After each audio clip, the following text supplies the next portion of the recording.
నమస్తే welcome to Janabheri news ముందుగా headlines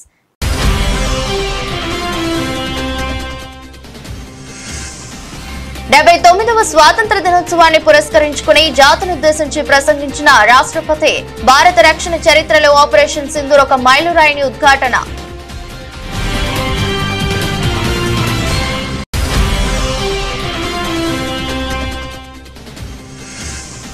దేశవ్యాప్తంగా ఘనంగా 79వ స్వాతంత్ర దినోత్సవ వేడుకలు ఎర్రకోటపై వరుసగా 12వసారి జాతీయ పతాకాన్ని ఎగురవేసిన ప్రధాని మోదీ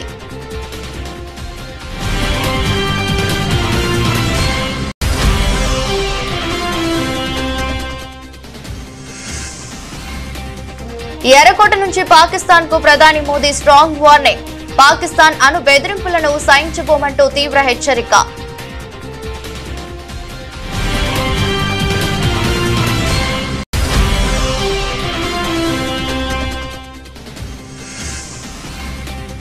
ట్రంప్ ను నమ్మొద్దు భారత్ కు అమెరికా ఆర్థికవేత్త హితవు భారత్ ఆర్థికంగా ఎదగడం ఆయనకు కంటగింపుగా మారిందని వ్యాఖ్యలు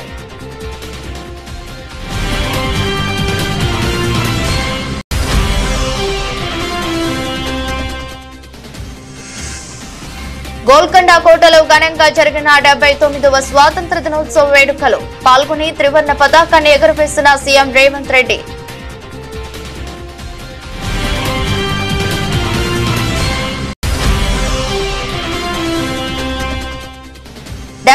వ స్వాతంత్ర దినోత్సవ వేడుకల్లో జాతీయ పతాకావిష్కరణ చేసిన సీఎం చంద్రబాబు రాష్ట్ర పునర్నిర్మాణమే ఏకైక లక్ష్యంగా ముందుకెళ్తున్నామని వెల్లడి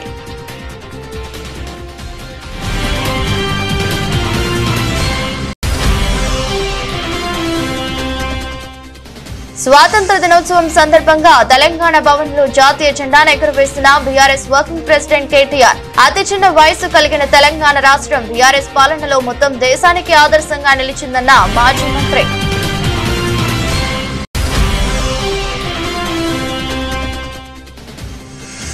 తాడేపల్లిలోని వైసీపీ కేంద్ర కార్యాలయంలో ఘనంగా 79వ స్వాతంత్ర దినోత్సవ వేడుకలు జాతీయ జెండాను ఎగురవేసిన సజ్జల రామకృష్ణారెడ్డి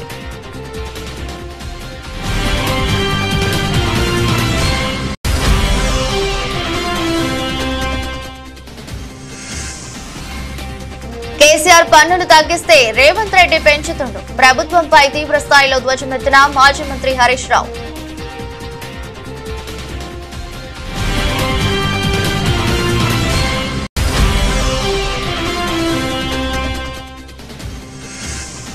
పన్నెండవ తేదీ ప్రజాస్వామ్యంలో బ్లాక్ డే పులివెందుల ఓటమిట్టలో జరిగింది పోలింగ్ కాదని రిగ్గింగ్ అంటూ బొత్స సత్యనారాయణ ఫైర్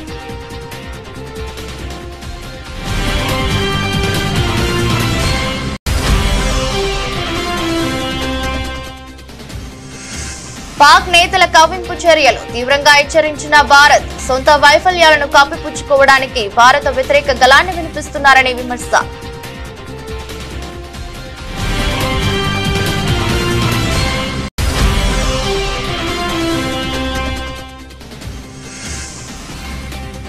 పంతొమ్మిదిన ఆసియా కప్ కోసం భారత జట్టు ఎంపిక టీ20 కెప్టెన్ గా సూర్యకుమార్ యాదవ్ ఖరారు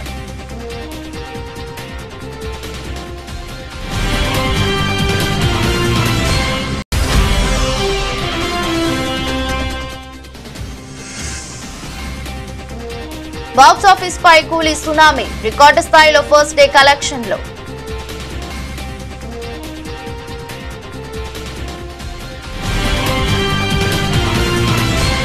భారత రక్షణ చరిత్రలో ఆపరేషన్ సింధూర్ ఒక చారిత్రాత్మక మైలురాయిగా నిలుస్తుందని రాష్ట్రపతి ద్రౌపది ముర్ము కొనియాడారు 79వ స్వాతంత్ర దినోత్సవం సందర్భంగా గురువారం జాతినుద్దేశించి ఆమె ప్రసంగిస్తూ ఉగ్రవాదంపై భారత్ అనుసరిస్తున్న కఠిన వైఖరిని స్పష్టం చేశారు కాశ్మీర్లోని పహల్గాంలో అమాయక యాత్రికులపై జరిగిన దాడి తీవ్రంగా ఖండించారు ఈ సందర్భంగా దేశం ఉగ్రవాద భూతాన్ని ఎదుర్కోవాల్సి వచ్చిందని రాష్ట్రపతి ఆవేదన వ్యక్తం చేశారు పహల్గాంలో అమాయకులైన పర్యాటకులపై జరిగిన దాడి పిరికిపందుల చర్య అత్యంత అమానుషమని ఆమె అన్నారు అయితే ఈ దాడికి భారత్ అత్యంత వేగంగా నిర్ణయాత్మకంగా బదులిచ్చిందని తెలిపారు మన సాయుధ బలగాలు స్పష్టమైన వ్యూహంతో సాంకేతిక సామర్థ్యంతో సరిహద్దు ఆవల ఉన్న ఉగ్రవాద స్థావరాలను ధ్వంసం చేశాయి ఉగ్రవాదంపై మానవాళి చేస్తున్న పోరాటంలో ఆపరేషన్ సింధూర్ చరిత్రలో నిలిచిపోతుందని రాష్ట్రపతి వివరించారు ప్రకటించారు.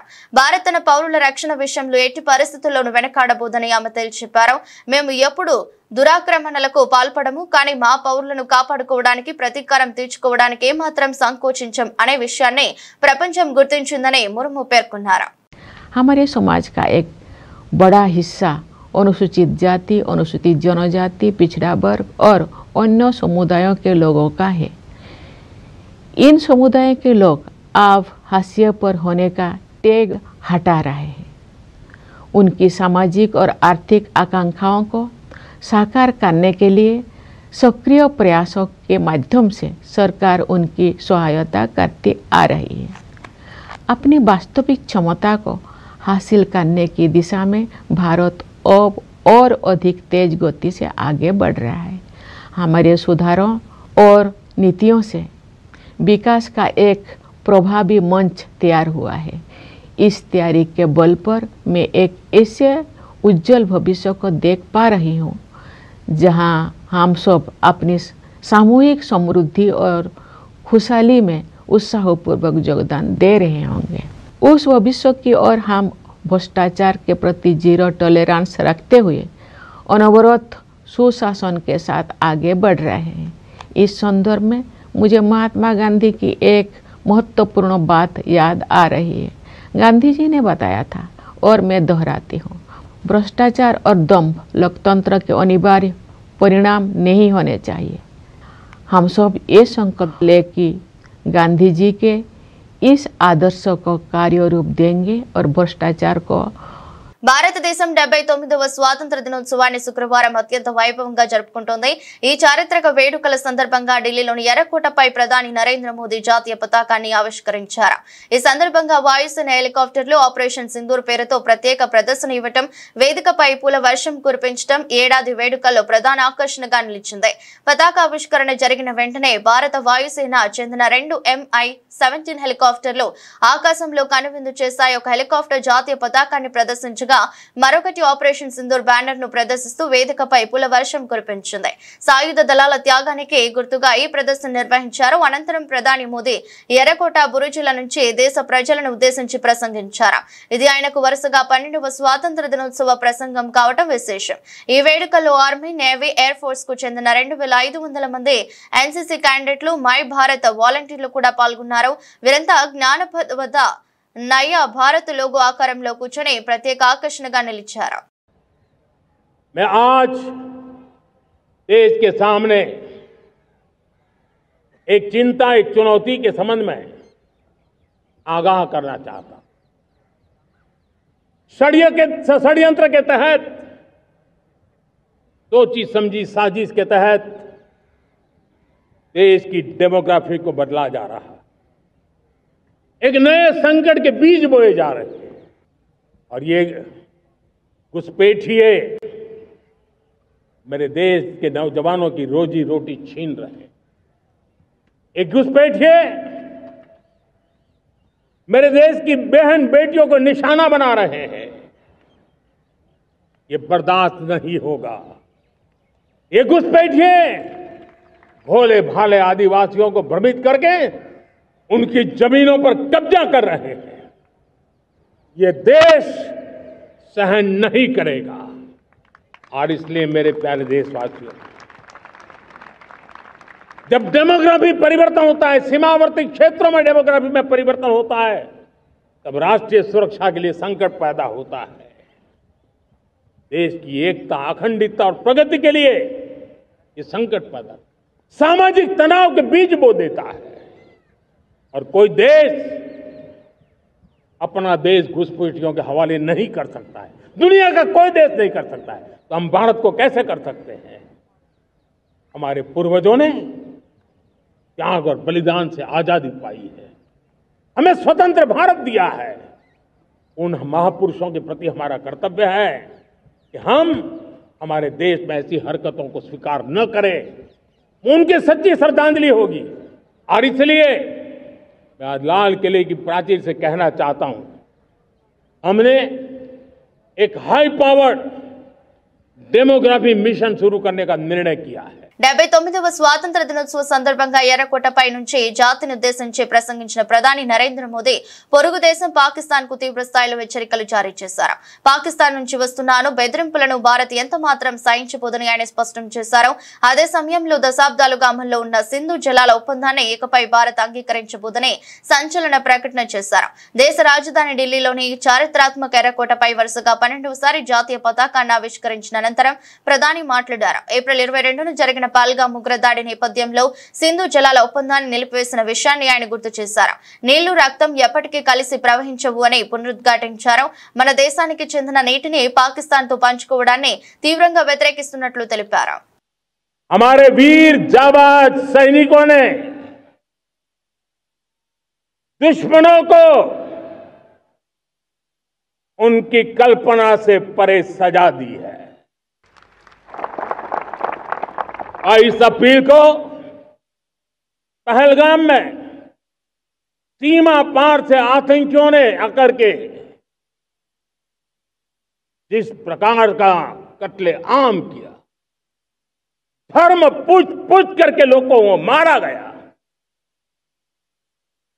पत्नी के सामने पति को गोलियां दी, बच्चों के सामने अपने पिता को मौत के घाट उतार दिया गया। पूरा हिंदुस्तान आक्रोश से भरा हुआ था। पूरा विश्व भी इस प्रकार से संहार से चौंक गया था। मेरे प्यारे देशवासियों,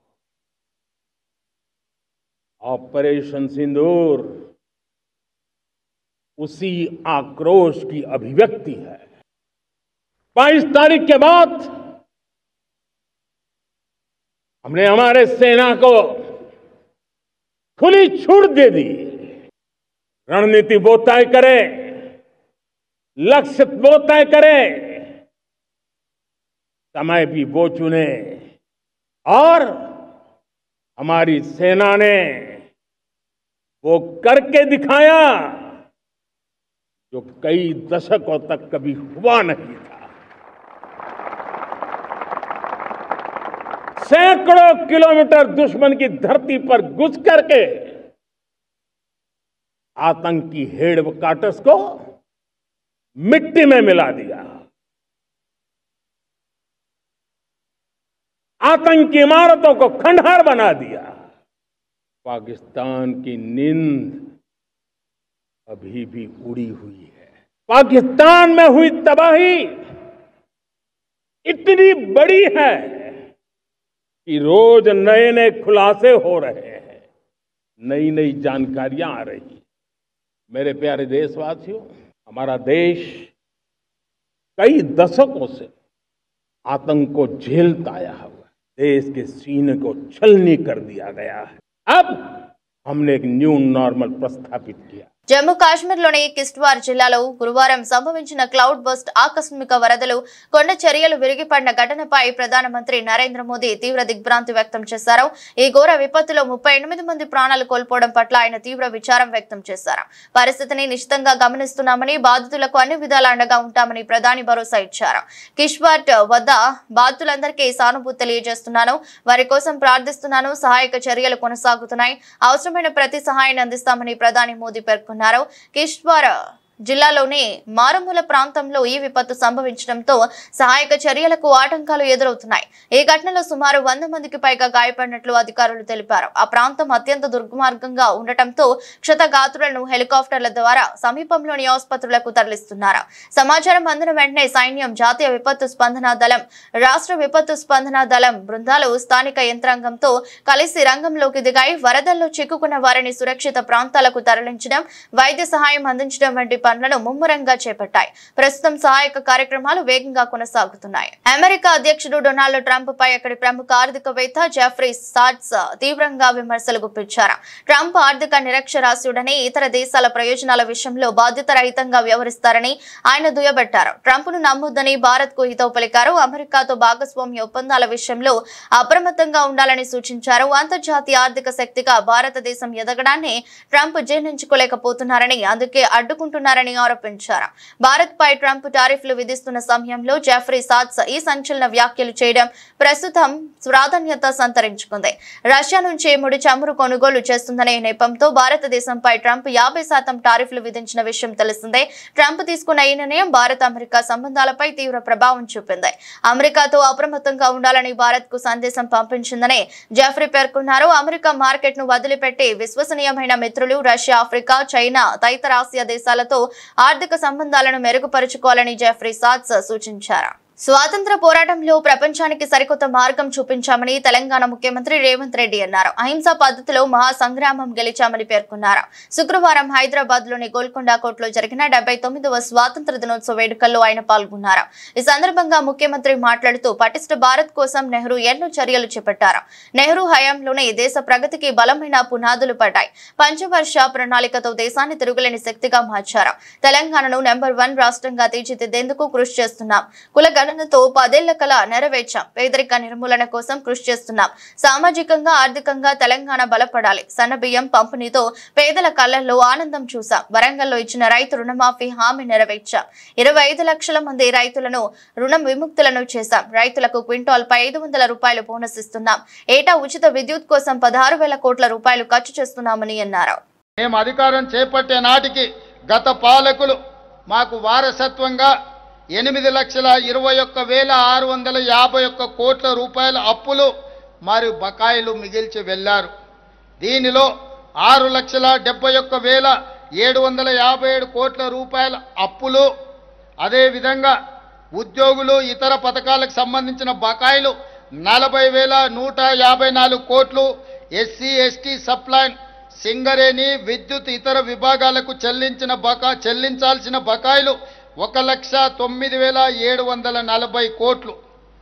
వారు చేసిన అప్పును తిరిగి చెల్లించడానికి ఇప్పటిదాకా అసలు రూపేణా 1,32,498 కోట్లు, వడ్డీలకు 88,178 కోట్ల రూపాయలు, మొత్తము కలిపి 2,20,676 కోట్ల రూపాయలను ఈ 20 నెలల్లో తెలంగాణ రాష్ట్ర ప్రభుత్వం చెల్లించింది. 79వ స్వాతంత్ర దినోత్సవ సందర్భంగా సీఎం చంద్రబాబు రాష్ట్ర ప్రజలకు కీలక కానుకను ప్రకటించారు. ఇందిరాగాంధీ స్టేడియంలో జాతీయ జెండాను ఎగురవేసిన అనంతరం ఆయన ప్రసంగిస్తూ మహిళల కోసం ఆర్టీసీ బస్సులో ఉచిత ప్రయాణ సౌకర్యం కల్పించే స్త్రీ శక్తి పథకాన్ని ప్రారంభించనున్నట్లు వెల్లడించారు. ఈ సందర్భంగా సీఎం చంద్రబాబు మాట్లాడుతూ ప్రజలు గెలవాలి, రాష్ట్రం నిలవాలి అనే నినాదంతో 2024 ఎన్నికల్లో ప్రజలు చారిత్రాత్మక తీర్పు ఇచ్చారు. వారి నమ్మకాన్ని నిలబెడుతూ రాష్ట్రాన్ని పునర్నిర్మించడమే లక్ష్యంగా పాలన సాగిస్తున్నామన్నారు. స్వాతంత్ర దినోత్సవం సందర్భంగా తెలంగాణ భవన్ లో జాతీయ జెండాను బీఆర్ఎస్ వర్కింగ్ ప్రెసిడెంట్ కేటీఆర్ ఎగురవేశారు. ఈ సందర్భంగా కేటీఆర్ మాట్లాడుతూ ఎన్నో కులాలు, ఎన్నో మతాలు, ఎన్నో భాషలు, ఎన్నో రాష్ట్రాలు కలిగి ఉన్న వైవిధ్య భారతానికి స్వాతంత్ర్యం సిద్ధించి 79 ఏళ్లు అవుతున్న సందర్భంగా ప్రపంచ వ్యాప్తంగా ఉన్న భారతీయులందరికీ పార్టీ అధ్యక్షులు కేసీఆర్ తరపున, బీఆర్ఎస్ తరపున హృదయపూర్వకంగా స్వాతంత్ర దినోత్సవ శుభాకాంక్షలు తెలిపారు. మన స్వేచ్ఛ స్వాతంత్ర్యాల కోసం బలపీఠం ఎక్కిన వేలాది మంది త్యాగదనులకు ఆనాటి నాయకత్వానికి వినమ్ర పూర్వక శ్రద్ధాంజలి ఘటించారు. 14 రాష్ట్రాలతో మొదలైన స్వతంత్ర భారతదేశ ప్రయాణం ఇవాళ 28 రాష్ట్రాల వైవిధ్య భరితంగా విరసిల్లుతుందని, అతి చిన్న వయసు కలిగిన తెలంగాణ రాష్ట్రం బీఆర్ఎస్ పాలనలో మొత్తం భారతదేశానికి ఆదర్శంగా నిలిచిందని గుర్తు చేశారు. కానీ 20 నెలల కాంగ్రెస్ పాలన చూస్తుంటే బాధ కలుగుతుందని, రైతులు రాజు చేయాలన్న కేసీఆర్ తపన పక్కకు వెళ్లిపోయిందని అన్నారు. ఎన్నో కులాలు, మరెన్నో మతాలు, ఎన్నో భాషలు, మరెన్నో రాష్ట్రాలు, ఎన్నో రకాల వైవిధ్యాల అద్భుతమైన సమాహారమైన మన భారతదేశానికి స్వాతంత్రం లభించి ఇవాళ 78 సంవత్సరాలు నిండి 79వ సంవత్సరంలో అడుగు పెడుతున్న శుభ సందర్భాన భారతీయులు ఎక్కడ ఉన్నా ప్రపంచంలో, మన తెలుగువారు భారతీయులు ప్రపంచవ్యాప్తంగా ఎక్కడ ఉన్నా వారందరికీ మా పార్టీ అధ్యక్షులు పెద్దలు కేసీఆర్ గారి తరపున, అదేవిధంగా భారత రాష్ట్ర సమితి తరపున అందరికీ కూడా హృదయపూర్వకంగా స్వాతంత్ర దినోత్సవ శుభాకాంక్షలు. ఈ స్వాతంత్రాన్ని అర్జించడానికి మనకు ఇవాళ స్వేచ్ఛా వాయువులు పీల్చుకునే ఒక మహదవకాశాన్ని కల్పించడానికి అసువులు బాసిన వేలాది మంది యోధులు పోరాటం చేసి ఆనాడు మాకు తెలంగాణ ఉద్యమానికి కూడా స్ఫూర్తిని అందించిన గొప్ప పోరాట తరానికి ఆనాటి నాయకత్వానికి వినయపూర్వకంగా వినమ్రంగా వారికి మా శ్రద్ధాంజలి, వారికి మా ధన్యవాదాలు. అట్లాగే ఈ 78 సంవత్సరాల భారతదేశంలో మరి 14 రాష్ట్రాలతో భారతదేశం యొక్క ప్రయాణం ప్రారంభమై ఇవాళ 28 రాష్ట్రాలతో ఒక వైవిధ్యభరితమైన భారతదేశంగా విలసిల్లుతున్నది మన దేశం. ఈ 78 సంవత్సరాల్లో గర్వంగా చెప్పవచ్చు, అతి చిన్న వయస్సు కలిగిన మన రాష్ట్రం తెలంగాణ ఇవాళ మొత్తం భారతదేశానికి ఆదర్శంగా నిలబడింది అన్ని రంగాల్లో పెద్దలు కేసీఆర్ గారి నాయకత్వంలో. అంటే ఇది అతిశయోక్తి కాదు. తాడేపల్లిలోని వైసీపీ కేంద్ర కార్యాలయంలో 79వ స్వాతంత్ర దినోత్సవ వేడుకలు ఘనంగా జరిగాయి. ఇందులో భాగంగా మువ్వన్నెల జెండాను వైఎస్ఆర్సీపీ స్టేట్ కోఆర్డినేటర్ సజ్జల రామకృష్ణారెడ్డి ఆవిష్కరించారు.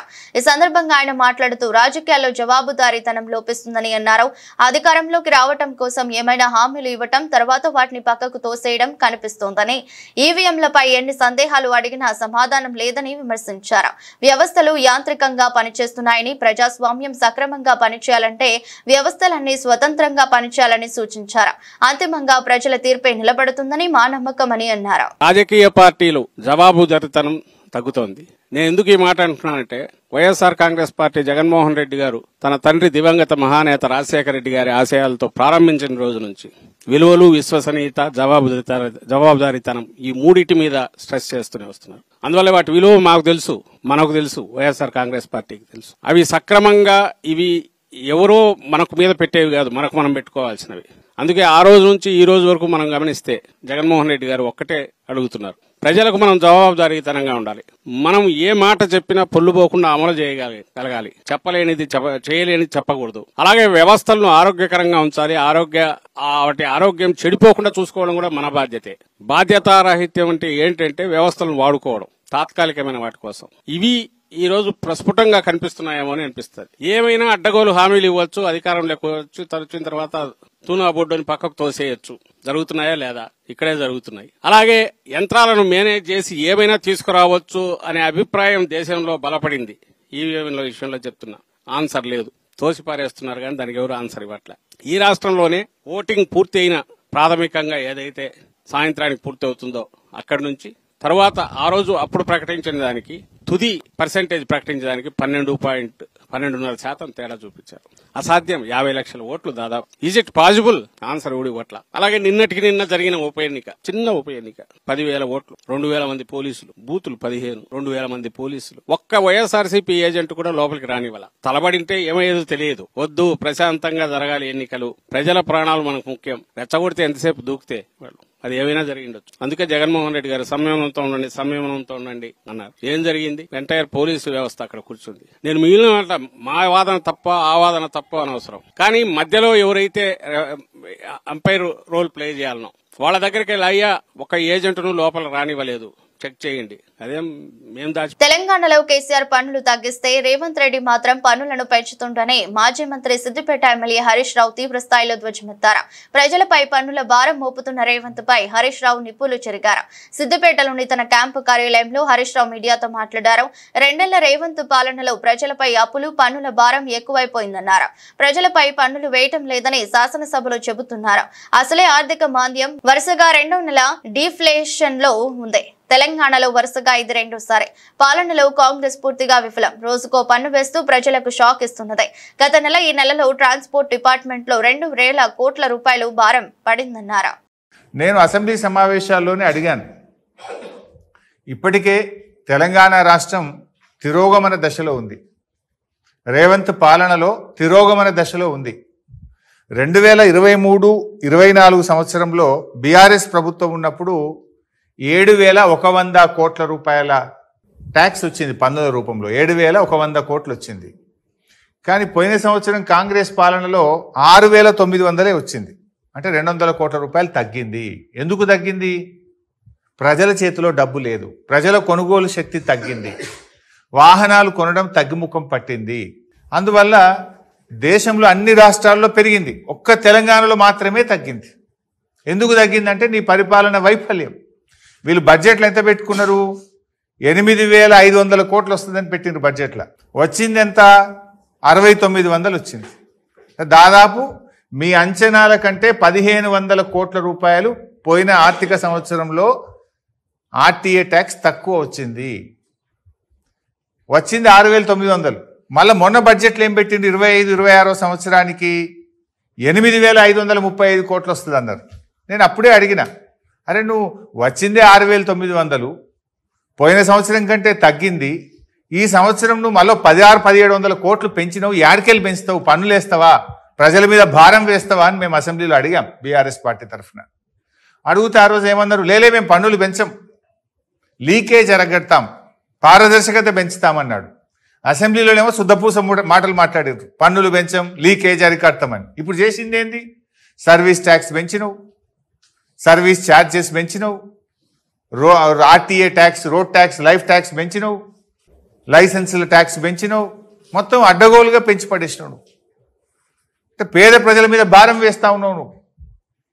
ఇప్పుడు కేసీఆర్ గారు బీఆర్ఎస్ ప్రభుత్వం ఉన్నప్పుడు మేమేం చేసినాము, రైతులు వాడే ట్రాక్. పులివెందుల ఒంటమిట్ట జడ్పీటీసీ ఉప ఎన్నికల్లో కూటమి ప్రభుత్వం వ్యవహరించిన తీరుతో ఈ ఎన్నిక జరిగిన 12వ తేదీ ప్రజాస్వామ్యంలో ఒక బ్లాక్ డేగా మిగిలిపోతుందని శాసనమండలి ప్రతిపక్ష నేత బొత్స సత్యనారాయణ మండిపడ్డారు. విశాఖపట్నం క్యాంపు కార్యాలయంలో మీడియాతో మాట్లాడుతూ అక్కడ జరిగింది పోలింగ్ కాదు, రిగ్గింగ్ అని అన్నారు. ఇంత అప్రజాస్వామికంగా వ్యవహరించిన చంద్రబాబు చరిత్రలో దోషిగా నిలిచిపోతాడని అన్నారు. ముఖ్యమంత్రిగా చంద్రబాబు ఇంత అభద్రతా భావంతో ఉన్నాడని, అందుకే ఇలా దిగజారిపోతాడని అనుకోలేదని అన్నారు. వ్యవస్థలను భ్రష్టు పట్టించేలా ప్రభుత్వం ప్రవర్తించిన తీరు ప్రజాస్వామ్యానికి అత్యంత ప్రమాదకరమని ఆందోళన వ్యక్తం చేశారు. అసలు ఎందుకు ఎన్నికలు జరుగుతుంది, ఎందుకు మీ ప్రభుత్వానికి అబద్ధత? మీది మంచి పరిపాలన అంటున్నారు కదా, ఏదో ఉద్ధరించే ఉన్నారు కదా 14 నెలల్లో. మరి ఉద్ధరించినప్పుడు మంచి పరిపాలన అన్నప్పుడు ఎందుకు ఈ వ్యవస్థల్ని చేతిలో గుప్పిట్లో పెట్టుకొని ఈ ప్రక్రియ ఇంత అపహాస్యం చేయవలసిన అవసరం ఏమొచ్చింది? కారణం ఏంటో చెప్పాలి. అంటే మీలో అప్రదత్త ఉంది. ఈ 14 నెలల కాలం మీ పరిపాలనలో మీద మీకే నమ్మకం లేదు. ఎందుకంటే నిష్పక్షపాతంగా ఉంటాయి, ఇంపార్షియల్గా అందరికీ ఒకటే విధానం అవలంబిస్తారు.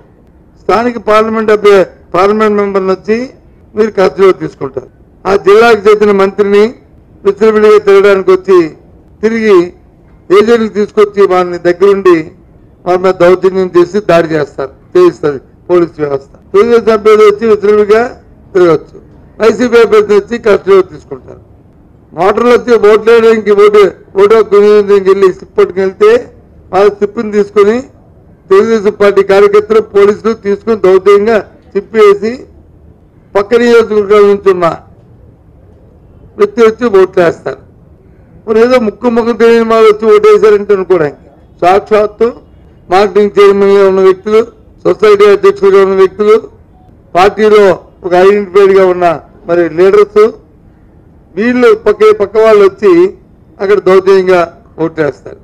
ఇగో ఇవన్నీ అవే ఈ పడవలని, ఒకటి కాదు రెండు కాదు. పాకిస్తాన్ నాయకులు పదే పదే నిర్లక్ష్యపూరిత, యుద్ధోన్మాద, ద్వేషపూరిత వ్యాఖ్యలు చేస్తున్నట్లు తమ దృష్టికి వచ్చిందని, ఆ దేశం ఏదైనా దుస్సాహసానికి పాల్పడితే తీవ్ర పరిణామాలు తప్పవని భారత్ హెచ్చరించింది. ఈ మేరకు విదేశాంగ శాఖ అధికార ప్రతినిధి రణ్ధీర్ జైస్వాల్ ప్రకటన విడుదల చేశారు.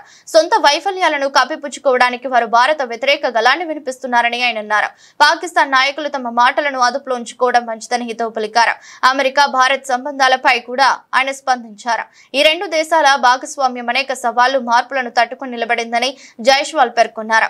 ఇరు దేశాల మధ్య రక్షణ భాగస్వామ్యం కీలకమైనదని ఆయన తెలిపారు. ఉమ్మడి ప్రయోజనాలు, ప్రజాస్వామ్య విలువలతో కూడిన సమగ్ర ప్రపంచ వ్యూహాత్మక భాగస్వామ్యాన్ని ఇరు దేశాలు పంచుకుంటున్నాయని ఆయన పేర్కొన్నారు. పరస్పర గౌరవం, ప్రయోజనాల ఆధారంగా ఇది మరింత ముందుకు సాగుతుందని ఆశిస్తున్నట్లు తెలిపారు. We have seen several statements, as you rightly referred. We have seen reports regarding a continuing pattern of reckless, warmongering and hateful comments from Pakistani leadership against India. It is well known that known modus operandi of the Pakistani leadership to whip up anti-India rhetoric time and again to hide their own failures. Pakistan would be well advised to temper its rhetoric, as any misadventure will have painful consequences, as was demonstrated recently. Asia cup 2025 కోసం భారత cricket జట్టు ఎంపికై తీవ్ర ఉత్కంఠ నెలకొంది. టీమిండియాలో అనూహ్య మార్పులు చోటు చేసుకునే అవకాశం ఉందని యువ స్టార్లు శుభ్మన్ గిల్, శ్రేయస్ అయ్యర్, యశస్వి జైస్వాల్కు జట్టులో చోటు దక్కకపోవచ్చని తెలుస్తోంది.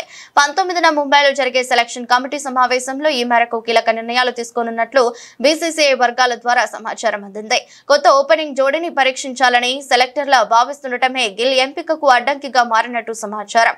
సంజు శాంసన్, అభిషేక్ శర్మలతో ఓపెనింగ్ ను కొనసాగించాలని యాజమాన్యం యోచిస్తుంది. దీంతో టాప్ ఆర్డర్ లో పోటీ తీవ్రంగా ఉండటంతో గిల్ కు స్థానం కష్టంగా మారిందని బీసీసీఐ అధికారి ఒకరు వెల్లడించారు. మరోవైపు ఇంగ్లాండ్ సిరీస్ లో అద్భుతంగా రాణించిన యశస్వి జైస్వాల్ ను ప్రస్తుతానికి టెస్ట్ క్రికెట్ పైనే పూర్తి దృష్టి పెట్టమని సెలెక్టర్లు సూచించినట్టు తెలుస్తుంది. Middle order batter Shreyas Iyer ను కూడా టీ20 జట్టులోకి పరిగణలోకి తీసుకోవడం లేదని వార్తలు వస్తున్నాయి. మరోవైపు గాయం నుంచి కోలుకుంటున్న టీ20 captain Suryakumar Yadav Asia cup లో జట్టుకు నాయకత్వం వహించడం దాదాపు ఖాయమైంది. ఆసియా కప్ కోసం భారత జట్టును 19న ముంబైలో ఎంపిక చేస్తారు. సమావేశం అనంతరం chief selector Ajit Agarkar press conference లో జట్టు వివరాలను అధికారికంగా ప్రకటిస్తారని బీసీసీఐ వర్గాలు స్పష్టం చేశాయి. ఈ నేపథ్యంలో యువ ఆటగాళ్లపై వేటు వేసి కొత్త కోర్పుతో బరిలోకి దిగాలని సెలెక్టర్లు భావిస్తున్నట్టు సమాచారం. సూపర్ స్టార్ రజనీకాంత్ అభిమానుల ఎదురు చూపులకు తెరదించుతూ లోకేష్ కనగరాజ్ దర్శకత్వంలో తెరకెక్కిన కూలీ సినిమా గురువారం ప్రేక్షకుల ముందుకు వచ్చిన విషయం తెలిసిందే. భారీ అంచనాల మధ్య ప్రేక్షకుల ముందుకు వచ్చిన ఈ చిత్రం బాక్సాఫీస్ వద్ద పరుగులు పెడుతుంది. అయితే తాజాగా ఈ సినిమా ఫస్ట్ డే కలెక్షన్లు రికార్డు స్థాయిలో వచ్చినట్లు తెలుస్తోంది. తొలి రోజు ఈ చిత్రం 170 కోట్ల వసూళ్లను రాబట్టినట్లు తెలుస్తోంది. ఒకవేళ ఇదే నిజమైతే తమిళంలో అత్యధిక కలెక్షన్లు సాధించిన చిత్రాలలో కూలీ మొదటి స్థానంలో ఉంటుంది. ఇంతకు ముందు ఈ రికార్డు దళపతి విజయ్ నటించిన లియో చిత్రం పేరిట ఉంది. ఈ చిత్రం తొలి రోజే 148 కోట్ల వసూలు రాబట్టింది. అయితే కూలీ కలెక్షన్లపై చిత్ర బృందం అధికారికంగా ప్రకటించాల్సి ఉంది. వార్తలు ముగించే ముందు మరోసారి హెడ్లైన్స్.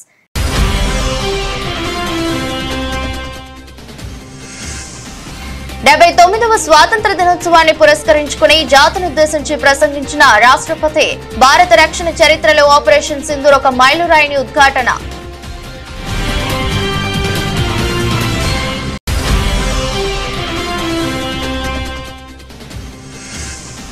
దేశవ్యాప్తంగా ఘనంగా 79వ స్వాతంత్ర దినోత్సవ వేడుకలు. ఎర్రకోటపై వరుసగా 12వసారి జాతీయ పతాకాన్ని ఎగురవేసిన ప్రధాని మోదీ.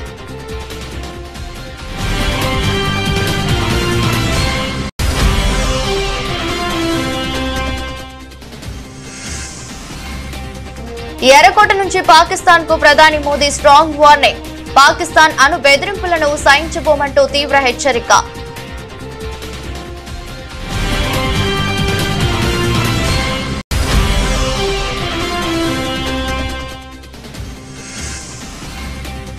ట్రంప్ను నమ్మొద్దు, భారత్ కు అమెరికా ఆర్థికవేత్త హితవు.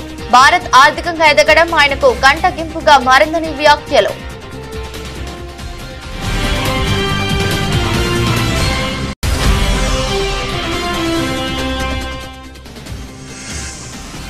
గోల్కొండ కోటలో ఘనంగా జరిగిన 79వ స్వాతంత్ర దినోత్సవ వేడుకలు. పాల్గొని త్రివర్ణ పతాకాన్ని ఎగురవేసిన సీఎం రేవంత్ రెడ్డి.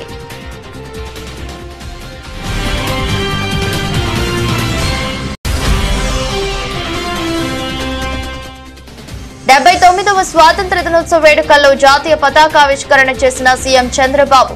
రాష్ట్ర పునర్నిర్మాణమే ఏకైక లక్ష్యంగా ముందుకెళ్తున్నామని వెల్లడి.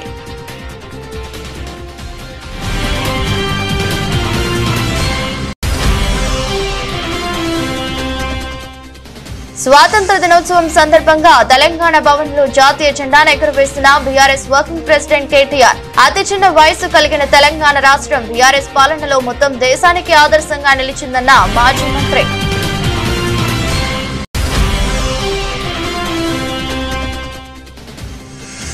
తాడేపల్లిలోని వైసీపీ కేంద్ర కార్యాలయంలో ఘనంగా 79వ స్వాతంత్ర దినోత్సవ వేడుకలు. జాతీయ జెండాను ఎగురవేసిన సజ్జల రామకృష్ణారెడ్డి.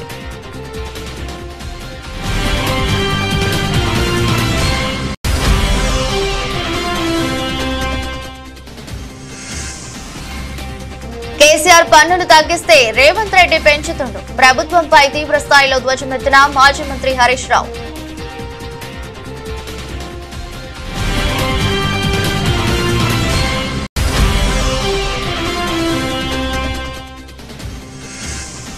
12వ తేదీ ప్రజాస్వామ్యంలో బ్లాక్ డే. పులివెందుల ఒంటమిట్టలో జరిగింది పోలింగ్ కాదని రిగ్గింగ్ అంటూ బొత్స సత్యనారాయణ ఫైర్.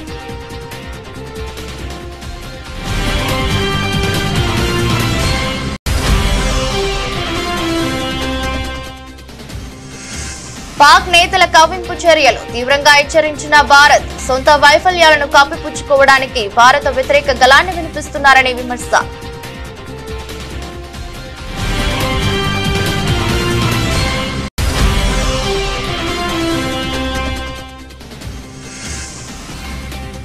పంతొమ్మిదిన ఆసియా కప్ కోసం భారత జట్టు ఎంపిక. టీ20 కెప్టెన్ గా సూర్యకుమార్ యాదవ్ ఖరారు.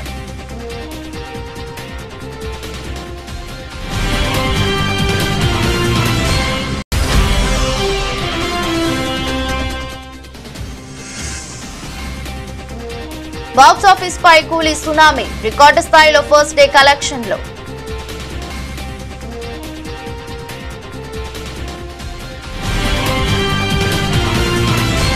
ఎదురస్ట్ బులెటిన్ మరో బులెటిన్లో మళ్ళీ కలుద్దాం. అంతవరకు సెలవు. నమస్కారం.